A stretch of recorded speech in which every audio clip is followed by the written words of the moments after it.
Hare Krishna, everyone. Thank you for joining this morning Srimad class and attentive chapter, which we hope to do later on. Thank you so much for joining today. And we're going to continue the theme of Pṛthu Mahārāja. He was advising his citizens, and then the four Kumāras came. So we're going to pick it up from there. So the great sage Maitri said, while the citizens were thus praying to the most powerful King Pṛthu, the four Kumāras, or Kumārs, who were as bright as the sun, arrived on the spot. The four Kumāras are described herein as Siddhe Ishwaran, which means masters of all mystic power. One who has attained perfection in yoga practice immediately becomes master of the 8 mystic perfections. To become smaller than the smallest, to become lighter than the lightest, to become bigger than the biggest. To achieve anything one desires, to control everything, etc. These four Kumāras, as Siddha Ishwaras, had achieved all the yogic perfectional achievements, and as such they could travel in outer space without machines. While they were coming to Maharaj Pṛthu from other planets, they did not come by airplane, but personally. In other words, these four Kumāras were also spacemen who could travel in space without machines. The residents of the planet known as Siddhalok can travel in outer space from one planet to another without vehicles. However, the special power of the Kumāras mentioned here is that whatever place they went to would immediately become sinless. During the reign of Maharaj Pṛthu, everything on the surface of this globe was sinless, and therefore the Kumāras decided to see the king. Ordinarily, they don't go to any planet which is sinful. But because Maharaj Pṛthu was there, they decided to come to this planet. Let's do a prayer. Om Namo Bhagavate Vasudevaya. Om Namo Bhagavate Vasudevaya. Om Namo Bhagavate Vasudevaya. Mukham Hoti Vachalam, Hangum Langyate Grim, Yatkirpatam Hamandeshi, Gurundin Taranam, Pramananda Madhvam, Chichatanya Ishram. Hari Om Tassat, Narayanam Namaskritya Naram Cheva Narotamam, Devim Sasvit Vyasam, Tato Jem Udiriyet, Nasta Prishavabudareshu, Nityam Bhagavat Sevya, Bhagavati Uttam Shloka, Bhakti Bhavati Neshtaki. So, seeing the glowing effulgence of the four Kumārs, the masters of all mystic power, the king and his associates could recognize them as they descended from the sky. Seeing the four Kumāras, Pṛthu Mahārāja was greatly anxious to receive them. Therefore, the king, with all his officers, very hastily got up, as anxiously as a conditioned soul whose senses are immediately attracted by the modes of material nature. When the great sage accepted their reception, according to the instructions of Shastras, and finally took their seats offered by the king, influenced by the glories of the sages, immediately bowed down. Thus he worshipped the four Kumāras.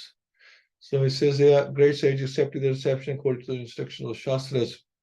So when guest arrives, you offer them a seating place, you offer some sweet words, and maybe offer them some water or food. The four Kumārs are Parampara spiritual masters of the Vaishnava Sampradaya. So that's one of the four Sampradayas, the four Kumāras. Out of the four Sampradayas, namely Brahma Sampradaya, which is, we follow ISKCON, Shri Sampradaya, Kumāra Sampradaya, and Rudra Sampradaya. The disciplic succession of spiritual master to disciple, known as the Kumāras Sampradaya, is coming down from the four Kumāras. So Pṛthu Mahārāja was very respectful to the Sampradaya Acharyas. As it is said by Srila Vishwanath Chakravarti Thakur, Sakshat Ritvena Samasta Shastre. A spiritual master or the Parampara Acharya should be respected exactly like the Supreme Personality Godhead, because he is the representative following in the disciplic order. This means that Pṛthu Mahārāja also strictly followed the injunctions of the Shastra in receiving a spiritual master or Acharya. of the transcendental disciplic succession. Whenever an acharya is seen, one should immediately bow down before him, because so everything's connected. The acharya is connected to Krishna, so you are in a way bowing to Krishna or the super soul in the heart. Pṛthu Mahārāja did this properly, therefore the words used here as Prashraya Ananta Kandarha, out of humility. He bowed down before the Kumāras. After this, the king took the water which had washed the lotus feet of the Kumāras and sprinkled it over his hair. By such respectful actions, the king, as an exemplary personality, showed how to receive a spiritually advanced personality. So when you receive a distinguished guest, you wash their feet and then you sprinkle the water over your head. Sri Chaitanya Mahaprabhu has said, Apani Achari Prabhu Jivere Sikhai. It is very well known that whatever Sri Chaitanya Mahaprabhu taught in his life as Acharya, he himself practiced as well. When he was preaching as a devotee, although he was detected by several great personalities to be the incarnation of Krishna, he never agreed to be addressed as an incarnation. Even though one may be an incarnation of Krishna or especially empowered by him, he should not advertise that he is an incarnation. People will automatically see this anyway. They can see from the behavior. So Pṛthu Mahārāja was the ideal Vaishnava king. Therefore, he taught others by his personal behavior how to receive and respect saintly persons like the Kumāras. So this is why we read Shastras. We learn from other examples. We learn from the exalted devotees how our behavior should be. So Pṛthu Mahārāja did this, for he was an exemplary teacher of the people in general. He was the empowered ruler. He showed how the ruler means he showed people how to behave, how to act. The four great sages were elder to Lord Shiva, and when they were seated on the golden throne, they appeared just like blazing fire on an altar. Maharaj Pṛthu, out of his great gentleness and respect for them, began to speak with great restraint as follows. The Kumāras are described herein as the elder brothers of Lord Shiva. When the Kumāras were born out of the body of Lord Brahma, they were requested to get married and increase the population. In the beginning of the creation, there was a great need of population. Therefore, Lord Brahma was creating one son after another and ordering them to increase. However, when the Kumāras were requested to do so, they declined. They wanted to remain brahmachari, throughout life and engage fully in the devotional service of the Lord. The Kumāras are called Naistika Brahmachari, meaning they are never to marry. Because of their refusal to marry, Lord Brahma became so angry that his eyes became reddish, and from between his eyes, Lord Shiva or Rudra appeared. The mode of anger is consequently known as Rudra. Lord Shiva also has Sampradaya party, known as the Rudra Sampradaya, and they are also known as Vaishnavas. So these are all exalted Vaishnavas, the four Kumāras, and Lakshmi, and Shiva himself. King Pṛthu spoke, "My dear great sages, auspiciousness personified, it is very difficult for even the mystic yogis to see you. Indeed, you are very rarely seen. I don't know what kind of pious activity I have performed for you to grace me by appearing before me without difficulty." So normally, we see an uninvited guest, we get, oh God, what's happening, and now we got to serve this person, this is human mentality. But the king is showing that especially when an exalted person comes, you think that you are very blessed to have their association. Any person upon whom the Brahmanas and Vaishnavas are pleased can achieve anything, which is very rare to obtain in this world, as well as after death. Not only that, but one also receives the favor of the auspicious Lord Shiva and Lord Vishnu, who accompany the Brahmanas and Vaishnavas. The devotees out of their extreme love for Govinda, the Supreme Personality of Godhead, always carry the Lord within their hearts. So when these exalted devotees are coming, they are carrying the Lord in their hearts. The Lord is already in the heart of everyone. So you might question that the Lord is already in the heart anyway. So, what's different about these devotees that, we all have Lord in the heart as the super soul. So Srila Prabhupada explains, the Lord is already in the heart of everyone. But the Vaishnavas and the Brahmanas actually perceive and see him always in ecstasy. So they have a relationship with the Lord in the heart. Whereas even the animals have Lord in the heart, but it doesn't necessarily mean they have a relationship with him.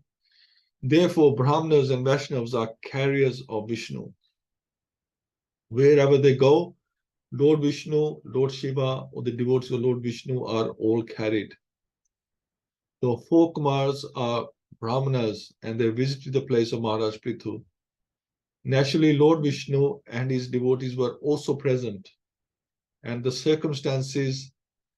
under the circumstances, the conclusion is that when the Brahmanas and Vaishnavas are pleased with a person, Lord Vishnu is also pleased.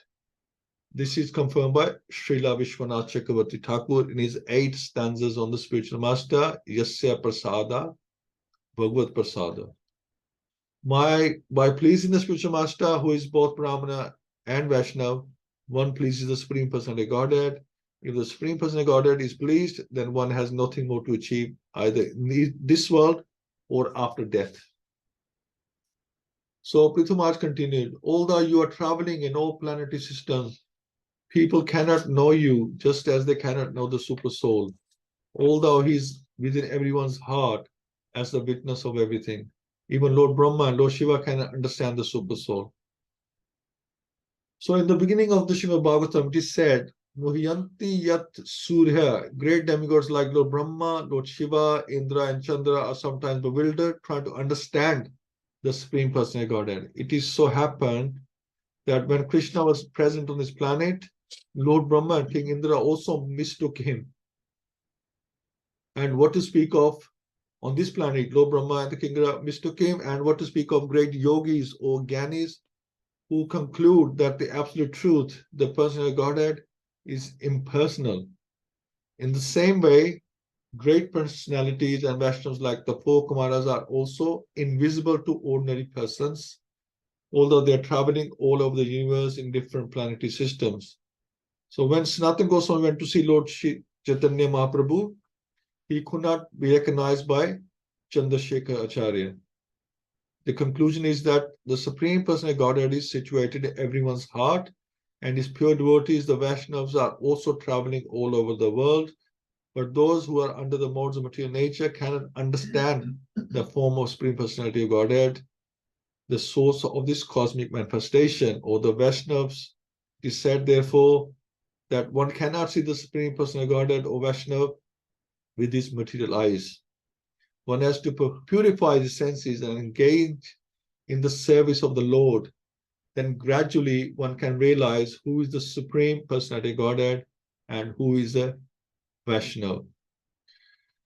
This is the thing, we all live in illusion, and this is why we have chanting, we have devotion service to purify, and your perspective changes, how you see things change, not from the outer, from the inner as well. As you're purified, you see everything differently.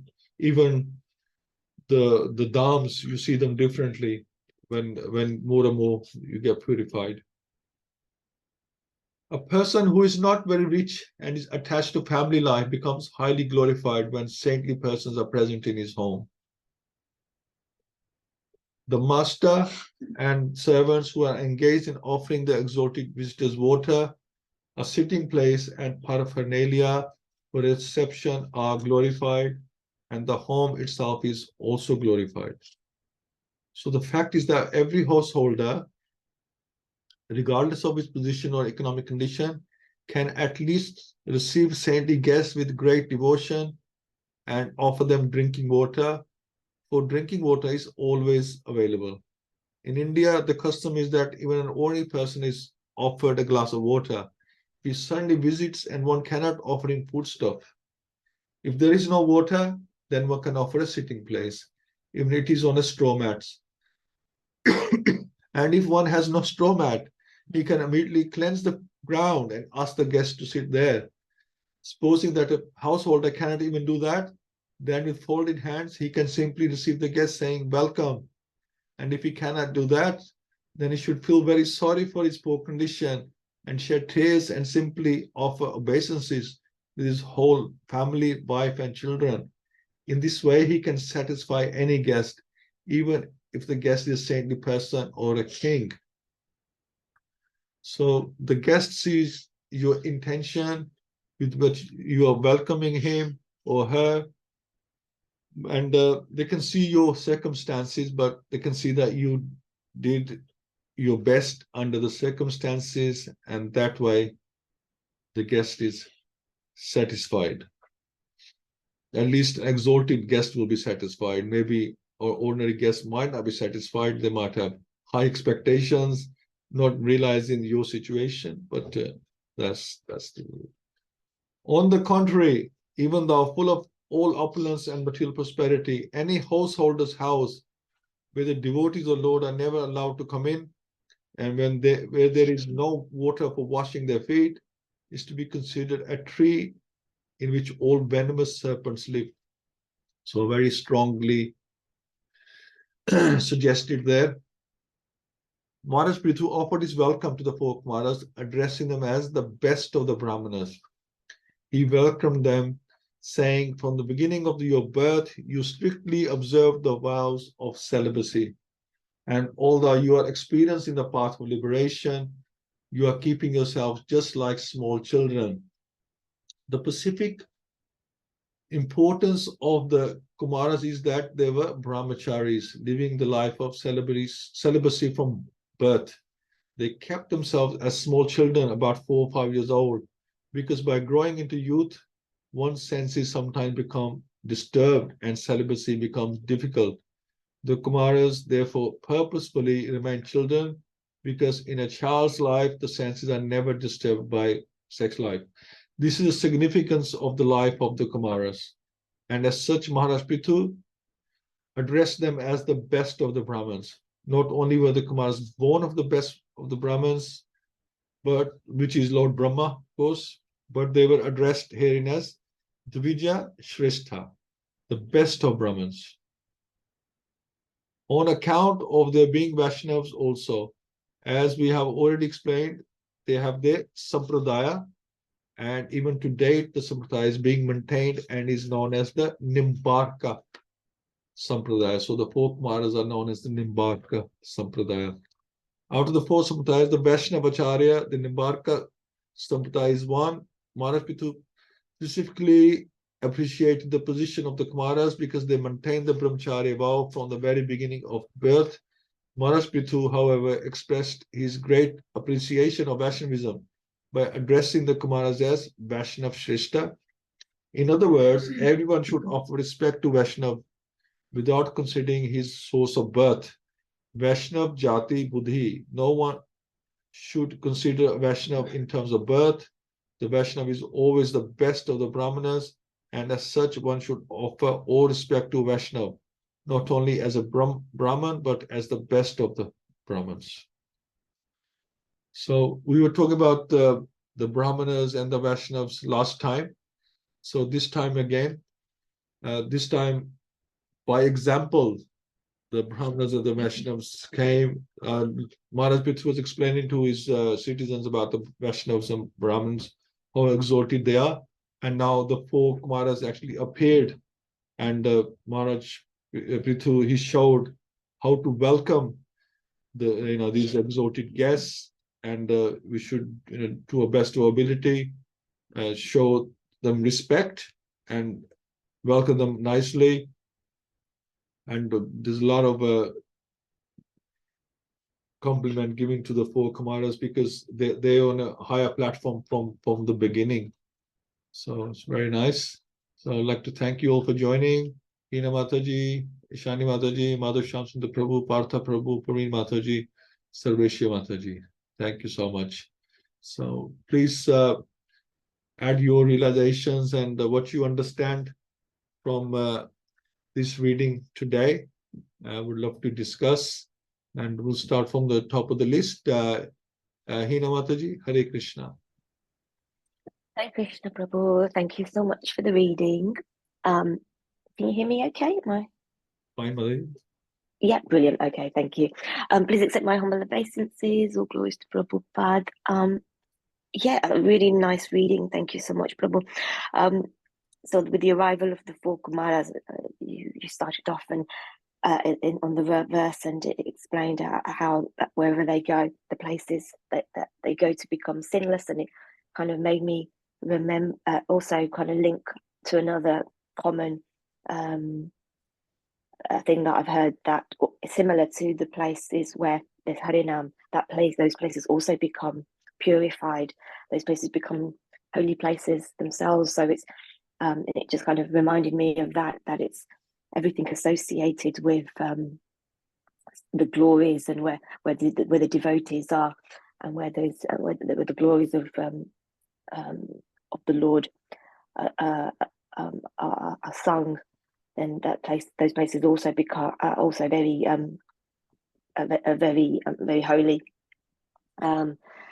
And then there was some nice explanation around spiritual master, and Pṛthu Mahārāja obviously saying is exemplary, demonstrating how we receive a spiritual personality, which was very nice as well.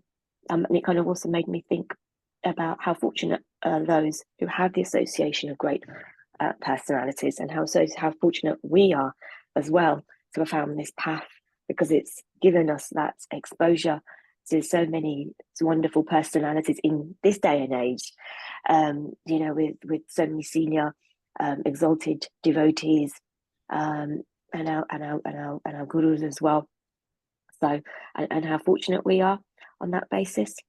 And then the other point that she made which was very nice, about how the Vaishnavas are by making the Vaishnavas happy and keeping the Vaishnavas pleased, then automatically Krishna is also pleased. So that was a really nice point as well. Thank you so much, Prabhu.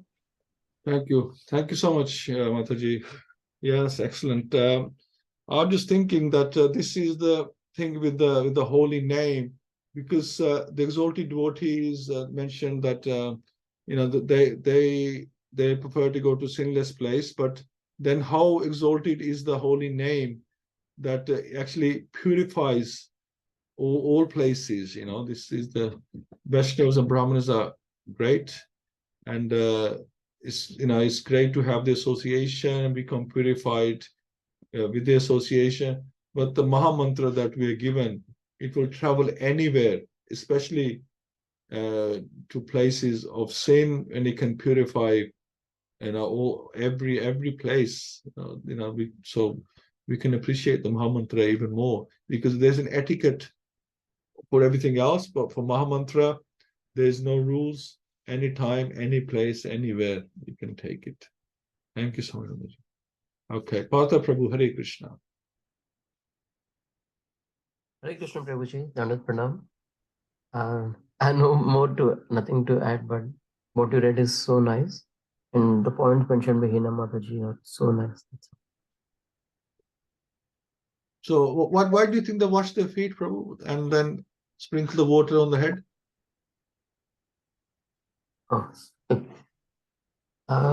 Sorry, can you repeat that, Prabhuji, one more time? It mentioned that they washed the feet of the four Kumaras. The king washed the feet of the four Kumaras and then sprinkled the water on his head. Probably that will purify us when you wash the feet of four Kumaras. Definitely it will purify us, because they are all just how to send when you read, you mentioned that Brahmanas and Vaishnavas, they carry Lord Vishnu along with them. Mm-hmm. So it's actually equivalent to washing the feet of Lord Vishnu, because we say that like spiritual master is a representative of the Lord. So you cannot approach spiritual Lord directly. You can approach only through spiritual master. So once you wash the feet of spiritual master, it's equivalent to washing the feet of the Lord. And even in Etto devotion, it said that like when you feed a Brahmana, it is equivalent to feeding Lord directly. That doesn't mean that Brahmana eats like a Lord. He thinks that I'm a Lord now, he can eat. But our mode is we are worshipping Brahmana and we are actually worshipping the Lord himself directly. Excellent. Very nicely put, Prabhu. Thank you. Yeah, it's very, very good point, because he's carrying the Lord in his heart, he's representing the Lord. So yeah, you treat the guest, the Brahmanas, the Vaishnavas, like the Lord, how you would treat the Lord if he had come to your house, right? That's what he's saying, because it's same mercy, or at least the mercy comes through the Vaishnavas and the Brahmanas. Very good. There are 18 customs which are followed when the guests come. Normally, when the guests come, we first wash their feet, and then we give a towel to wipe their feet, and then we give asan to sit, and then we feed them. Once we feed them, then we allow them to rest, and that like that there are 18 things, and the same thing what we actually need to follow with the Vaishnavas and spirit and the Lord. Very nice, Phil. That's it's amazing principles, and which I don't think there's so many things in the Shastras, and we really don't follow very much at all, do we? Really, we really don't. Well, most of us don't even know. I didn't know there was 18 rules how to greet a Vaishnava Brahman in your house. So thank you. Wonderful. Praveen Mataji?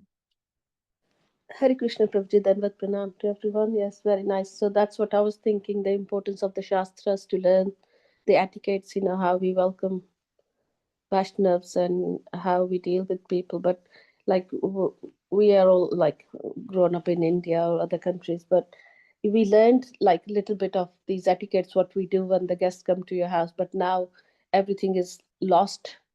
So again, the importance of the books to connect and learn all these values is very, very important. And the devotional service, how we can purify our senses to see the things as they should be, rather than seeing with the material eyes, so we don't see the reality. So yeah, it's very nice. Thank you, Prabhuji. Thank you so much, Mataji. Okay, Ishani Mataji, did you want to add something? Hi, Krishna Prabhuji. I just got free, so I thought of adding a bit. Yes, today's class was really nice, Prabhu.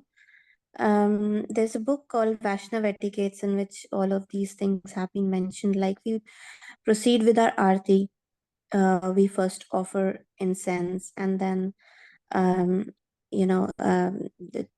deep dan, and then water, then cloth. Similarly, when a Vaishnav comes, like we greet him by worshipping him, and then washing his feet, and then offering him cloth. Similarly, fanning him, and all those things are done. And about touching the feet, what I have heard is that when these Vaishnavas go place to place, they do many sacrifices and austerity when they go to different dhams, and they are carrying so much austerity in their feet.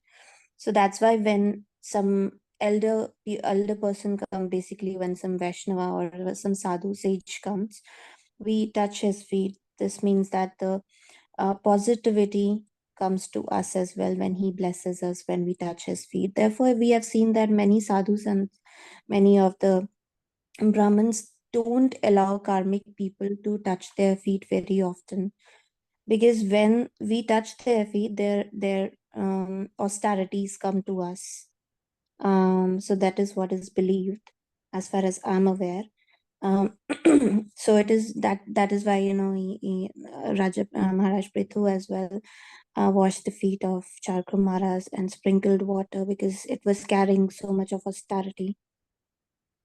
That's it, Prabhu. Haribol. Thank you. Yes, absolutely right. I think Lord Chaitanya was also very particular.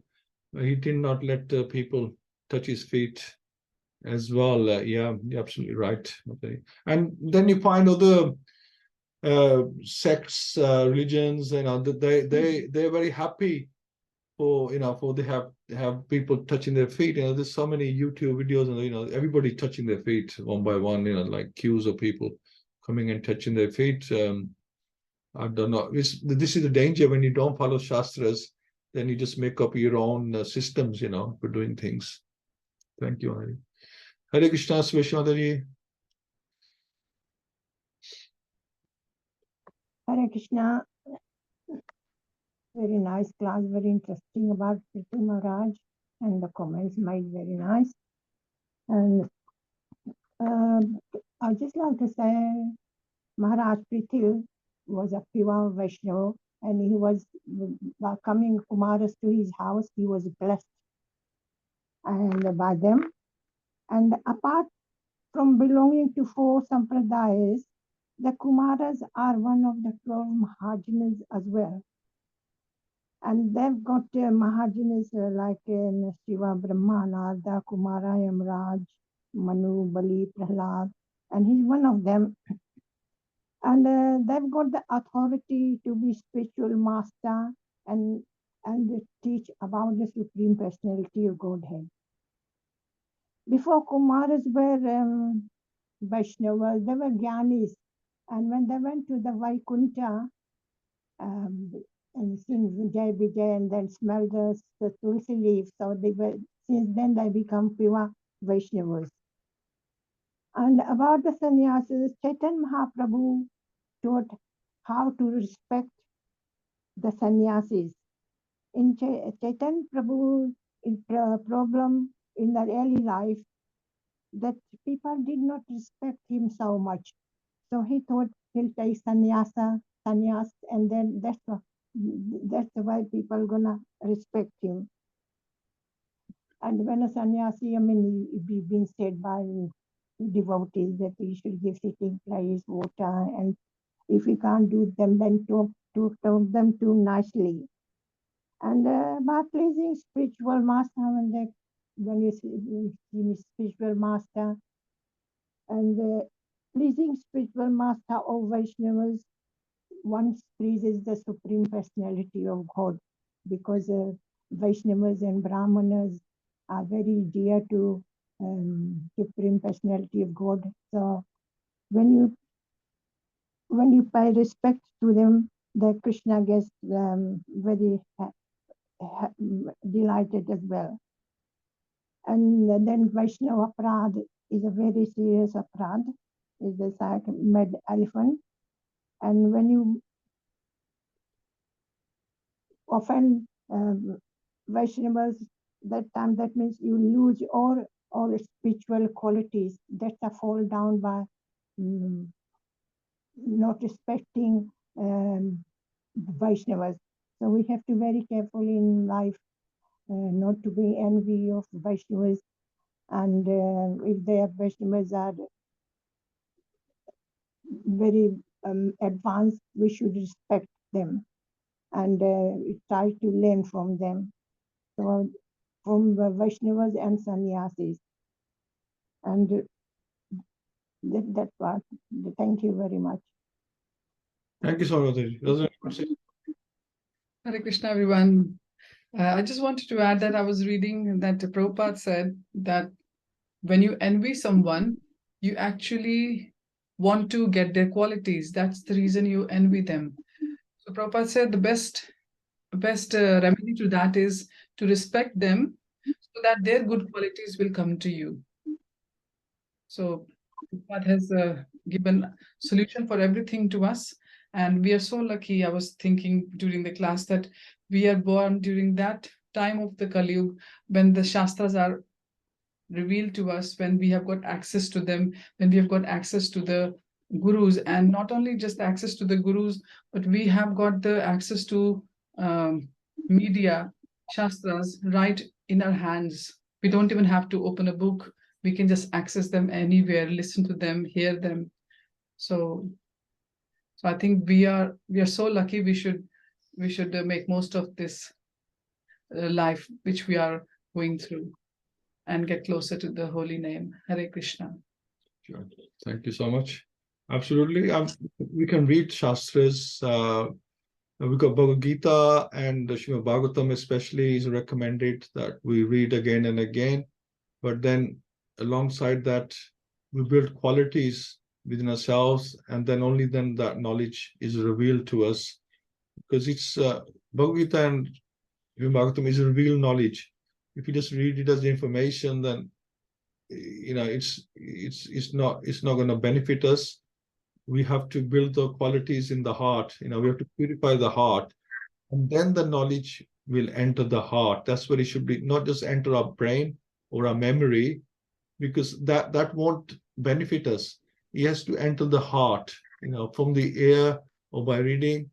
That the knowledge should enter the heart, and it only enter the heart when the heart is more and more purified, and then that becomes a realization. It changes us completely. And then that helps us to purify even more and apply ourselves. So it has to be a polite knowledge.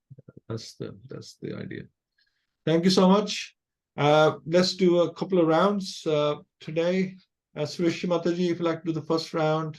Pṛthu Mataji, have you got your hand up?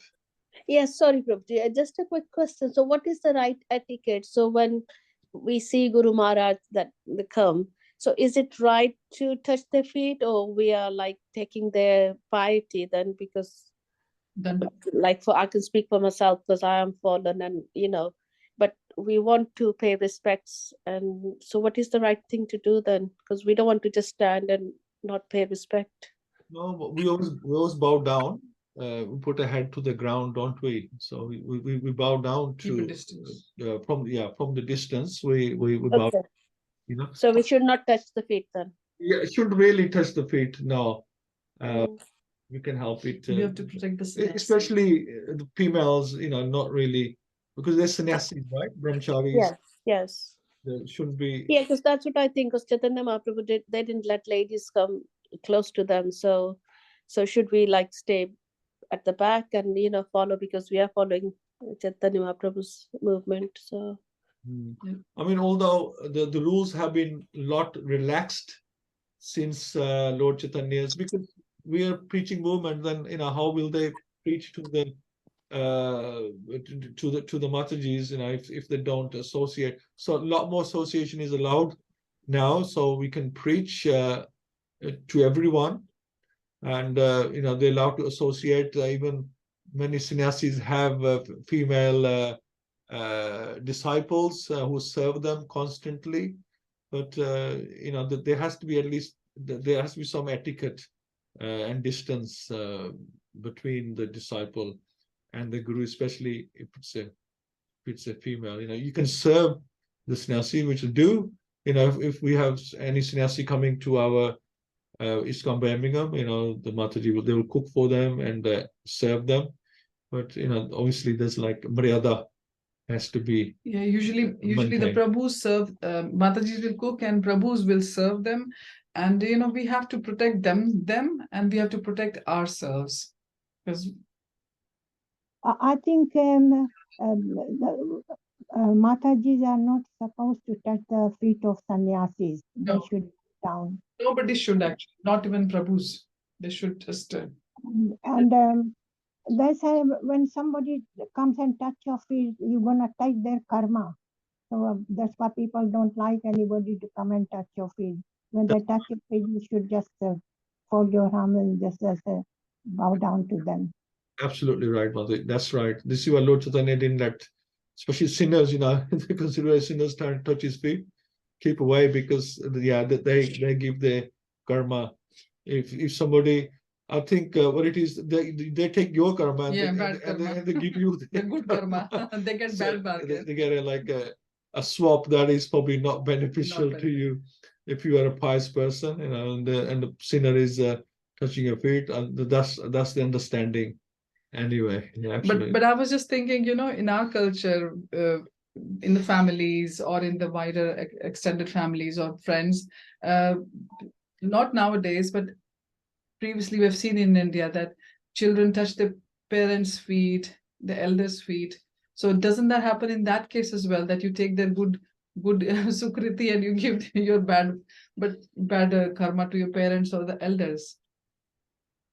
What do you think, Mataji? Now the children, they should get the blessing of the parents, elders. And the children are exceptional because it is natural. It's their duty to them. But that's why you don't have to say anything. You just fold your arms, and just think of your spiritual master. That spiritual master will bless them. Thanks. Yeah, Hare Krishna, Mataji. Yeah, Mataji, I really like that point because once I also heard the same thing that when kids touch the feet of parents, if the parents are initiated or they are in the parampara, so they pray to their Guru Maharaj or Krishna to bless their kids. So when the parents are blessing their kids, they are in a way coming from parampara, like if they are initiated or they have a guru. So basically a parent should think like that we are blessing our kid on behalf of the blessings which are coming from our guru. So that is the right way to do for parents. And yeah, that is what I think. And I also heard a great Vaishnav say once that if there are people, some disciples or just other Vaishnavas who wanted to touch their feet, that exalted Vaishnav was saying that I always say to Krishna that Krishna, please protect them, please give them mercy, give them holy name. He said, I don't like to give any blessings on my behalf, but I just quickly bring Krishna into the picture and say, Krishna, please bless the person who is not just paying obeisances to me from distance, who is trying to touch my feet, because I'm just an instrument, Krishna. So that was a very nice thing which I heard from that Vaishnav, that he took a humble stance. He didn't think that, oh, I am so great Vaishnav, I'm such a great guru. And so there are, all kinds of perspectives we can hear. But I think the bottom line is that we shouldn't try to touch the sannyasis or the elder Vaishnavas. Give them, offer our obeisances from a distance. Good parents though, correct? Yeah. So yeah, parents.